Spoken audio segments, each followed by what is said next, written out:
Next topic की तरफ चलते हैं, एग्रीकल्चर। और ये बहुत इंपॉर्टेंट टॉपिक है, इसको हम लोग इस बार बहुत एक्सटेंसिवली पढ़ने वाले हैं।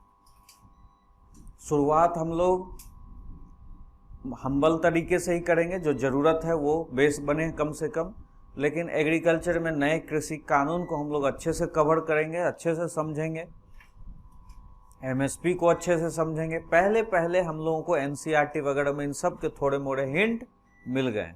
एमएसपी क्या है, फार्म एक्ट क्यों आया, थोड़ा मोड़ा करंट अफेयर वगैरह पढ़े होंगे। यूपीएससी के मेंस के सिलेबस में इसको एलेबोरेट किया गया है, 3-4 लाइनों में लिखा हुआ है।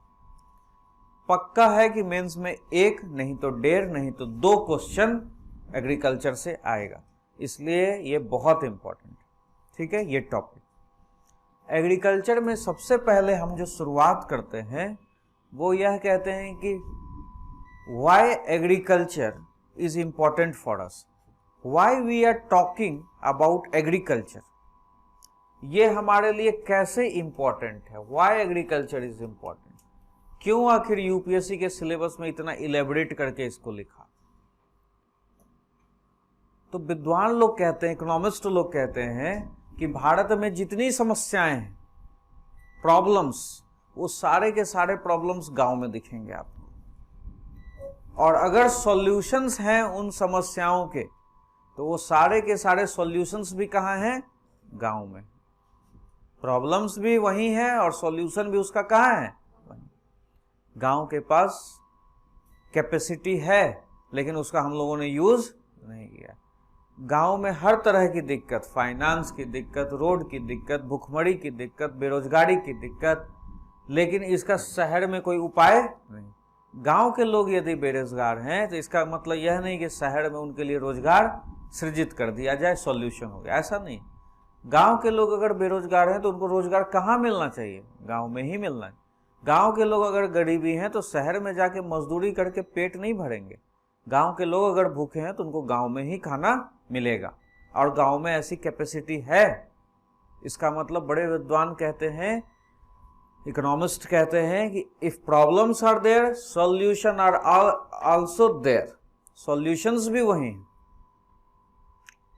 But we need to develop those solutions. हमें उन सॉल्यूशंस के लिए उसका विकास करना होगा, उसका ध्यान रखना होगा, नहीं तो हमारा जो एम है 5 ट्रिलियन इकोनॉमी का, वो सब पूरा नहीं होगा। विकास अगर अभी कहीं कहीं बचा हुआ है तो वो एग्रीकल्चर में बचा हुआ है, वहीं से संभव है। ग्रामीण विकास से ही भारत का विकास संभव है। Only rural development can further enhance the India's development. अब सिर्फ ग्रामीण विकास ही भारत के विकास को संभव बना सकता है। Only rural development can enhance India's development, and that's why government is serious, very much serious, and talking about farmers doubling income by 2022। इसीलिए सरकार बहुत ज़्यादा सीरियस है और क्या प्रयास कर रही है, फार्मर्स की इनकम दुगनी करने। दुगना इनकम होगा, वह भी आपके जैसा डिमांड करेगा, फ्रिज खरीदेगा, टीवी खरीदेगा, फिर उसी से फर्दर इंडस्ट्री में डिमांड बढ़ेगा, इंडस्ट्री में भी लोग कमाएंगे। वही एग्रीकल्चर के लोग जो वहाँ ओवरबर्डन्ड हैं, डिसगाइज्ड अनएम्प्लॉयमेंट हैं, उनकी इनकम जब बढ़ेगी तो वो भी डॉक्टर बनने जाएंगे, वो भी इंजीनियर बनने जाएंगे, वो भी सर्विसेज का डिमांड करेंगे, वो भी डॉक्टर, वो भी आईएएस की तैयारी करने आएंगे। इस तरह से लॉन्ग रन में इकोनॉमी में डिमांड क्रिएट होगा, और यही डिमांड आपको पता है। डिमांड के बाद क्या नवीन, डिमांड के बाद क्या, प्रोडक्शन, प्रोडक्शन के बाद एम्प्लॉयमेंट। मांग होगी तभी क्या होगा, उत्पादन होगा। उत्पादन होगा तो लोगों को, आप जैसे लोगों को नौकरियां मिलेगी, नौकरियां मिलेगी तो आप जैसे लोगों की शादी होगी, देश की अर्थव्यवस्था बढ़ेगी।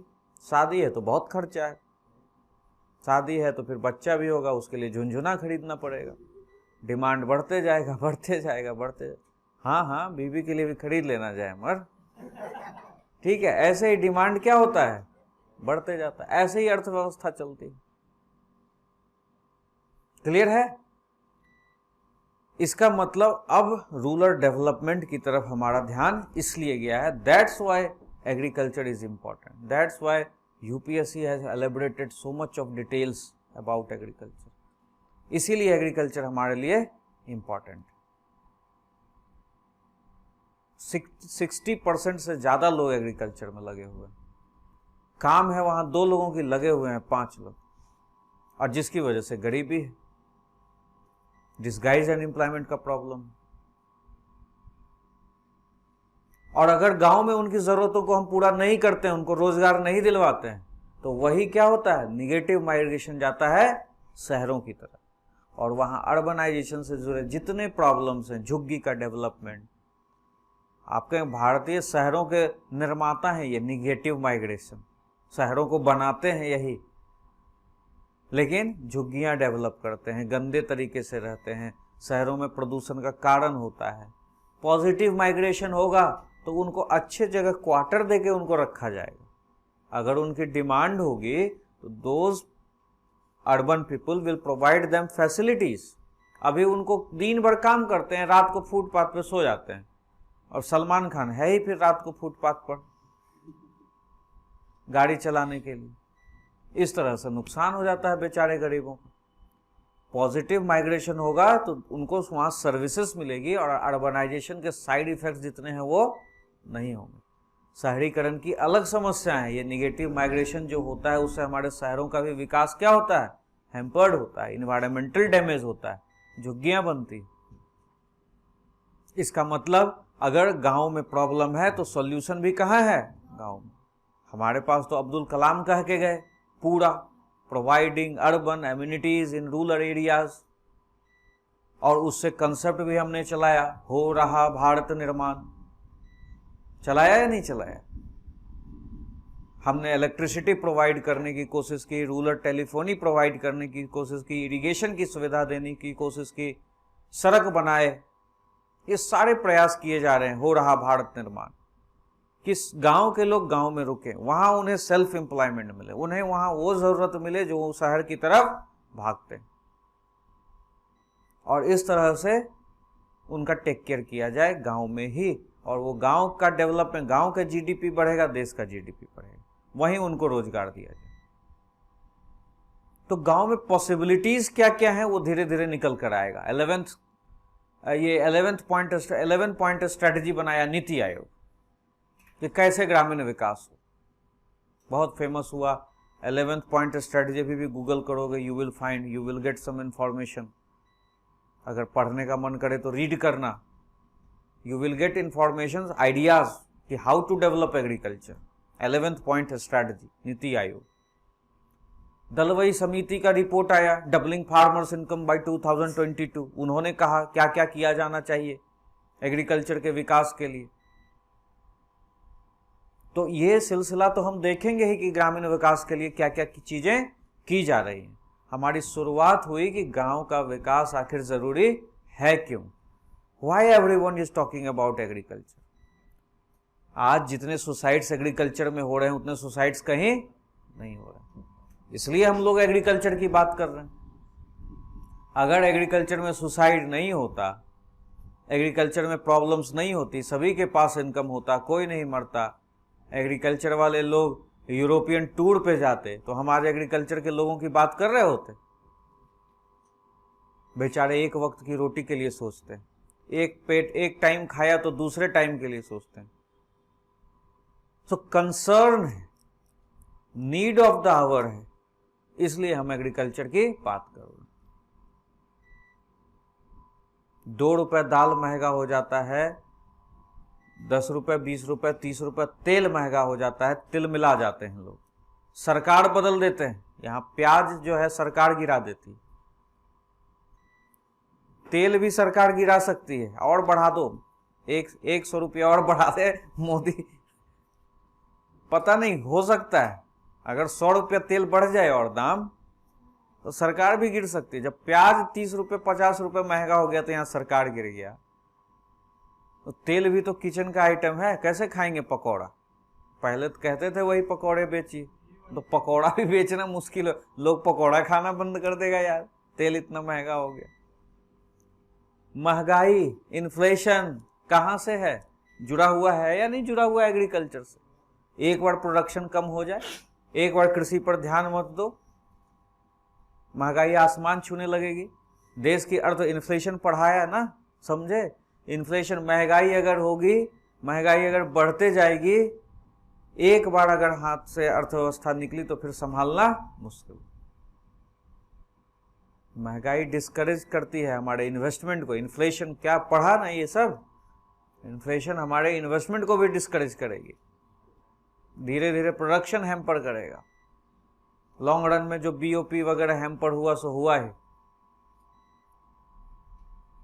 अगर एग्रीकल्चर पर नहीं देंगे तो हमें महंगाई का भी दोहरा मार झेलना। गांव के लोग जो मर रहे हैं तो मरेंगे ही, लेकिन उसके बाद बारी आएगी आप शहरी लोगों की। अन्नदाता मरेगा तो आप भी मरेंगे। और जब ये लोग मरने लगे तब गवर्नमेंट का ध्यान आया, तो गवर्नमेंट ने कहा नहीं भाई अब बहुत हो गया, जो गलती हुआ सो हुआ, अब फार्मर्स डबलिंग इनकम बाय 2022 करो। चलो 22 नहीं कर पाएंगे, 25-26 तक तो कर लेंगे। और उसके लिए एसोसिएटेड योजना तुरंत आता है। 11th पॉइंट स्ट्रेटजी, दलवई समिति, एग्रीकल्चर साइंटिस्ट को डिस्ट्रिक्ट अलोकेट कर दिया जाता है। जो तक अभी तक एग्रीकल्चर साइंटिस्ट सोए हुए थे, रिसर्च करते थे, सोए हुए नहीं थे, रिसर्च करते थे, और रिसर्च करते थे और फिर वही रिसर्च वहीं तक रह जाता था। अब उनको एक एक डिस्ट्रिक्ट एलोकेट कर दिया गया कि जाओ अपने नॉलेज को शेयर करो गांव के किसानों के साथ। कृषि विज्ञान केंद्र जैसे चीज़ों को बढ़ावा दिया जा रहा है कि गांव के लोगों को इन्फॉर्मेशन मिले, किस तरह के कीट लग रहे हैं, उनके लिए किस तरह की पेस्टिसाइड्स लगनी है, मृदा के सॉइल हेल्थ कार्ड को किस तरह से रेगुलेट किया जाए।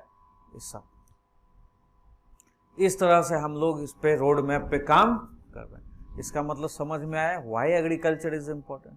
पूरा निबंध लिख दोगे यार, ऐसे लिख दोगे, लिख सकते हो या नहीं? शुरुआत कहाँ से करोगे? भारत गांवों का देश है, लिख दोगे या नहीं लिख दोगे? एग्रीकल्चर इसलिए हमारे लिए इंपॉर्टेंट। अब दूसरा जो चीज आया यहाँ पर वो आया कि इस एग्रीकल्चर में इशू क्या है। तो इस एग्रीकल्चर में इशू है प्रोडक्टिविटी की, उत्पादकता। प्रोडक्टिविटी को कहते हैं पर एकरेज प्रोडक्शन, पर एकरेज प्रोडक्शन, प्रति एकड़ उपज। शुरुआत में प्रोडक्टिविटी हमारे लिए प्रॉब्लम नहीं थी, शुरुआत में प्रोडक्टिविटी हमारे लिए प्रॉब्लम नहीं थी, क्योंकि हमारा प्रोडक्शन ज्यादा था, उत्पादन। There is difference between production and productivity. शुरुआत में जब भारत आजाद हुआ, हम लोग खेती अपने देश में अपना एकदम स्वच्छंद खेती शुरू कर दिए। जंगल को काटते थे, खेत बना लेते थे, कोई रोकने टोकने वाला नहीं। धीरे धीरे फर्टाइल लैंड हम लोगों ने बढ़ाया और अपनी उपज बढ़ा दी। अपना क्या किया? प्रोडक्शन बढ़ा दिया। And we became food sufficient economy, और हम खाद्य संपन्न देश हो गए। लेकिन खाद्य संपन्न में तब प्रॉब्लम हुई, फूड सफिशिएंसी तब आहत हुई जो थोड़ी सी प्रॉब्लम हो गई। 1965-66 में एक लड़ाई लड़ने चले गए पाकिस्तान से और खाद्यान्न संकट उभर पड़ा। ऐसा वक्त था जब कहा गया कि एक पेट भूखे रहो। लाल बहादुर शास्त्री प्रधानमंत्री थे, लाहौर तक जीत लिए थे, वो अलग बात है, लेकिन नारा लगा जय जवान जय किसान का उसी समय। जय जवान जय किसान। एक वक्त कम खाएंगे लेकिन लाहौर तक जीत लेंगे, ये सब बहुत बढ़िया, देशभक्ति सभी अपने जगह पर है, लेकिन भूखे पेट भजन नहीं होता है। Ultimately we became food insufficient economy. America का दबाव, PL 480 के तहत गेहूं का आयात करते थे। अमेरिका का दबाव मतलब कोई फॉरेन नेशन हमें कह रहा है कि देखो ऐसे मत लड़ाई करो, हम तुम्हारे पे रिस्ट्रिक्शंस लगा देंगे, हमारी सॉवरेनिटी को खतरा। अरे लड़ाई नहीं करें तो छोड़ दें रौंदने के लिए। अपनी कंट्री को, अपनी सॉवरेनिटी को, तो अपनी संप्रभुता को सुरक्षित रखना है या नहीं? तो कोई दूसरा कंट्री इस चीज को यूज कर रहा है। मतलब कैसा भूखा नंगा देश है जिसके पास खाने को नहीं है, और उसके किसी बॉर्डर पे किसी ने अटैक कर दिया तो कोई फॉरेन कंट्री कह रहा है अटैक मत करो, तुम जवाब मत दो, नहीं तो तुम्हें खाना नहीं। तो वैसा खाना फिर वैसे, वो कहता है ना अमिताभ बच्चन, ऐसी जिंदगी क्या जिंदगी, कहता है ना ये जीना भी कोई जीना है लल्लू, है कि नहीं? तो वैसी जिंदगी क्या जिंदगी? मतलब कि हमें प्रोडक्टिविटी तब याद आई जब हम फूड इनसफिशियंट हो गए। इसका महत्व हमें तब पता चला, इस मुद्दे का, एग्रीकल्चर के इस इशू का हमें महत्व तब पता चला जब हम फूड इनसफिशियंट हो गए। इसका मतलब अब उसी खेत से आपको ज्यादा उत्पादन करना होगा, नहीं तो आपका काम चलने वाला नहीं। और काम चलेगा भी कैसे, ये तो रुकने वाला है ना हम नहीं। बर्थ रेट में इंडिया में 11% का कमी हुआ है, ये डाटा है। हालांकि इंडिया के बर्थ रेट में पिछले सालों के दो जो कंपैरिजन है 2018 और 19 का 19-20 के साथ 11% बर्थ रेट डिक्लाइन। इसका कारण बता दो अंकित। अरे कुछ नहीं, कोरोना था, सब डर रहे थे, चुपचाप 9 महीने बैठ गए अपना। बर्थ रेट ऐसे ही मजाक कर रहा हूं, एक फैक्टर तो वो भी हो सकता है। अवेयरनेस बढ़ा है, कंट्रासेप्टिव्स का यूज बढ़ा है, लोग अब ये समझने लगे धीरे धीरे कि हम एक बच्चे को 2 बच्चे को ही पढ़ाएं अच्छे से, जितना हमारे पास रिसोर्सेस है उसका। तो बर्थ रेट हैज डिक्लाइंड, लेकिन इतना बेस है ना अपना, ये पॉपुलेशन रुकने वाला नहीं। बेस तो बढ़ गया ना अपना, नंबर ऑफ पीपुल्स तो हैं, रुकने से भी 1-1, 2-2 पॉपुलेशन क्या है, ज्योमेट्रिक प्रोग्रेशन से बढ़ रहा है। 2 दूना 4 दूना 8, ज्योमेट्रिक प्रोग्रेशन का मतलब 2 दूना 4 दूना 8 दूना 16, ऐसे पॉपुलेशन बढ़ रहा है। और खाद्यान्न, फूड ग्रेन एपी से बढ़ता है। 1 किलो बहुत मेहनत किए, बहुत खाद डाले, दिन भर सिंचाई किए, 2 किलो, जितना जोड़ लगाना फिर 3 किलो, ऐसे फूड प्रोडक्शन बढ़ता है एपी से। 1 2 3 4 5, अब पॉपुलेशन बढ़ रहा है, 2 दूना 4 दूना, ऐसे में बच्चा बताइए फूड इनसफिशियंसी होगी या नहीं होगी। तब ये इश्यू हमारे लिए इंपॉर्टेंट हुआ, नहीं तो शुरुआत में तो कोई दिक्कत ही नहीं थी, खेत बढ़ाते जा रहे थे, उपज बढ़ते जा रही थी, खाद्यान्न भरपेट खाना मिलता था, टेंशन नहीं था। जब एक लड़ाई हुई, फॉरेन कंट्री दबाव बनाने, उसी समय ग्रीन रिवॉल्यूशन स्टार्ट हुआ था, बैकग्राउंड यही था। ग्रीन रिवॉल्यूशन में क्या हुआ, व्हीट एंड ग्रेन का प्रोडक्शन क्वाड्रपल, 4 गुना बढ़ गया। इसी प्रोडक्टिविटी को बढ़ाने के लिए तो ग्रीन रिवॉल्यूशन किया था, वही तो समय था। 65-66 में लड़ाई हुई, 66-67 में ग्रीन रिवॉल्यूशन शुरू हुआ। इसका मतलब है प्रोडक्टिविटी की कब याद आई, 66। लेकिन क्या एक बार का ग्रीन रिवॉल्यूशन काफी है? One time of green revolution is enough for food sufficiency? No, we need regular shots to increase productivity. We need regular shots का मतलब रेगुलर शॉर्ट रिफॉर्म्स। कृषि क्षेत्र में छोटे छोटे सुधारों की बहुत बार हमें जरूरत होगी। We need regular shots. थोड़े थोड़े समय के बाद कृषि के लिए हमें अपने प्रयास को बढ़ाना पड़ेगा, सुधार करते रहने होंगे, जो कमियां दिखेंगी उसको दूर करने की जरूरत होगी। 1 टाइम ऑफ ग्रीन रिवॉल्यूशन या 2 टाइम ऑफ ग्रीन रिवॉल्यूशन ये कह देने से काम नहीं चलेगा। वी नीड एवरग्रीन रिवॉल्यूशन, सदाबहार क्रांति चाहिए। हमेशा के लिए हर एक चीज जो जरूरत है, जैसे जरूरत पड़ती है, छोटे छोटे सुधारों की जरूरत पड़ती है, हम वो काम करेंगे। आई समझ में बात? तो एग्रीकल्चर इंपॉर्टेंट है, सारा प्रॉब्लम वही है, सॉल्यूशन भी वही है। और सॉल्यूशन का सबसे उपाय क्या है कि हमें प्रोडक्टिविटी बढ़ाने की जरूरत।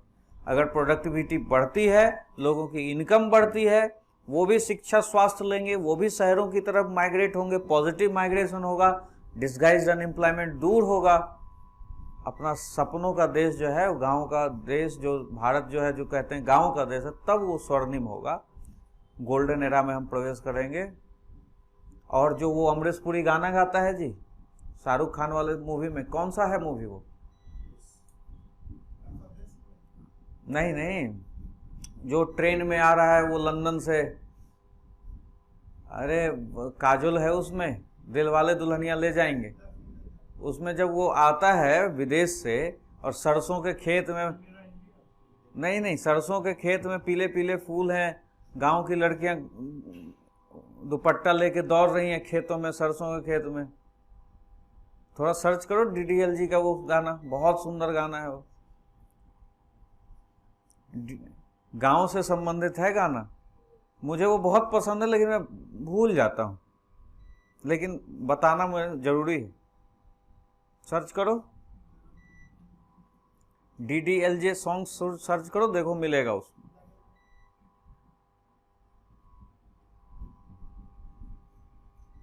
गांव बुलाए रे घर आजा परदेसी, है ना ये सॉन्ग। अब उसमें सरसों के फूल देखो, उसका पिक्चराइजेशन, फ्लैट हो जाओगे, दिल बाग बाग हो जाएगा, एकदम बाग बाग हो जाएगा, दिल उड़ने लगोगे गांव में। वैसा गांव तो भैया, हम वैसा गांव देखे, इधर हजारीबाग में, इधर सिलवाड़ में है आपका वैसा गांव। That's why I am in Hazaribagh, I love Hazaribagh. ऐसा मौसम, ऐसा क्लाइमेट कहाँ। तो वही वो सब देखते थे, छोटे बच्चे थे तो पिक्चराइजेशन बहुत पसंद आता था। तो वैसा गांव तब अपना देश चमकेगा। खेतों में हरियाली, गांव के लोग खुशहाल। ऐसा गांव में जाओगे तो देखोगे कि किसी के पास पहनने के लिए पैंट नहीं है, चप्पल नहीं है, फटा हुआ। और ऐसा गांव में जाकर क्या करोगे यार। अरे गांव जाओ जहां मतलब बढ़िया सब दुपट्टा लेके दौड़ रही होंगी लड़कियां खेतों में, वैसे गांव में जाओ। तो गांव का भविष्य उज्जवल तभी होगा जब हम इस पर ध्यान देंगे, प्रोडक्टिविटी पर ध्यान देंगे। क्लियर है, ठीक है। डिस्टिंक्ट इंप्रूव्ड प्रोडक्टिविटी, इस डिस्टिंक्ट का मतलब विशिष्ट, कुछ ऐसा किया जाए, कुछ ऐसी तकनीक का यूज किया जाए जिससे हमारी उत्पादकता बढ़े। तो कृषि में प्रोडक्शन पहले होता था, हमें टेंशन नहीं था। प्रोडक्टिविटी इसलिए चैलेंज आया क्योंकि हमें लोगों को फूड सफिशिएंट रखना है, खाद्यान्न पर्याप्तता बनाकर रखनी है। और एक तरफ देख रहे हैं कि भारत कृषि कैसा जीता है, लाइवलीहुड के लिए, लाइवलीहुड के लिए, इसको कहते हैं सबसिस्टेंस, जीविकोपार्जन के लिए। सबसिस्टेंस का मतलब जीविकोपार्जन, लाइवलीहुड मतलब गुजर बसर के लिए। भारत में कृषि कैसी प्रैक्टिस होती है, लाइवलीहुड, जीविकोपार्जन के लिए, सबसिस्टेंस जीविकोपार्जन, लाइवलीहुड गुजर बसर के लिए। तो प्रोडक्टिविटी इन लोगों के लिए मतलब रहेगा, जिसको गुजर बसर करना है वो ज्यादा अनाज पैदा करके क्या करेगा, प्रोडक्टिविटी बढ़ाएगा। तो कब बढ़ेगा प्रोडक्टिविटी, जब कमर्शलाइजेशन, जब डाइवर्सिफिकेशन, जब कृषि में विविधीकरण, व्यवसायीकरण शामिल हो जाए, तब हम इसकी प्रोडक्टिविटी बढ़ने की उम्मीद कर सकते हैं। क्या है विविधीकरण, तो अभी हम लोग सिर्फ धान और गेहूं उपजाते हैं, तो चलो धान गेहूं के साथ आलू पटल भी लगा देंगे, टमाटर भी लगा देंगे, इनकम किसान की बढ़ गई। चलो धान गेहूं आलू पटल और टमाटर लगा रहे हैं, कड़कनाथ का धंधा कर लेंगे, मुर्गा का। चलो कड़कनाथ ज्यादा दिक्कत है, बकरी पाल लेंगे, अलाइड एक्टिविटीज, मछली पाल लेंगे। चलो टमाटर बना रहे हैं, केचप प्लांट लगा देंगे। Getting or not, this type of things. मतलब exotic varieties of fruits can be included in this diversification. Horticulture crops, मधुमक्खी पालन, आप महंगे फ्रूट्स जो बिकते हैं बाजार में वो सब पैदा कर सकते हैं। मधुमक्खी पालन, बी कीपिंग कर सकते हैं, एनिमल अलाइड एक्टिविटीज कर सकते हैं। तो विविधीकरण का मतलब ये, कमर्शलाइजेशन, उसको बिजनेस करने आना चाहिए, किसानों को मंडी तक पहुंच होना चाहिए, किसको बेचना है, कहाँ अच्छा दाम मिलेगा, सब कमर्शलाइजेशन में इंक्लूडेड। बड़े स्तर पर खेती करना भी कमर्शलाइजेशन में इंक्लूड। कमर्शलाइजेशन में खेती करने के ढंग से लेकर उसका मार्केट, उसका व्यापार सब शामिल। क्लियर है। तो हमारा प्रोडक्शन पहले था, टेंशन नहीं था। प्रोडक्टिविटी इशू आया क्योंकि पॉपुलेशन बढ़ता गया, हम फूड इनसफिशिएंट होते गए। हमारी जो कृषि की, लिखा रहेगा एनसीईआरटी या रमेश चंद जहां पढ़ो, कृषि की विशेषता क्या है भाई, तो लाइवलीहुड, सबसिस्टेंस, इसी विशेषता में हमारा प्रॉब्लम भी छुपा हुआ कि इसी विशेषता के चक्कर में हम लोग अपने आप को डाइवर्सिफाई नहीं कर पाए, हम लोग कमर्शलाइजेशन प्रैक्टिस नहीं किए और हम लोगों ने प्रोडक्टिविटी पर ध्यान नहीं दिया। लेकिन स्कोप है, स्कोप एग्रीकल्चर में है और जिसके अब प्रयास हम लोग धीरे धीरे एक एक करके पढ़ेंगे। क्लियर है? तो इस तरह से हम अपने एग्रीकल्चर की प्रोडक्टिविटी बढ़ा सकते हैं with commercialisation and with diversification, फसलों के विविधीकरण से। चलिए आगे बढ़ते हैं। Next head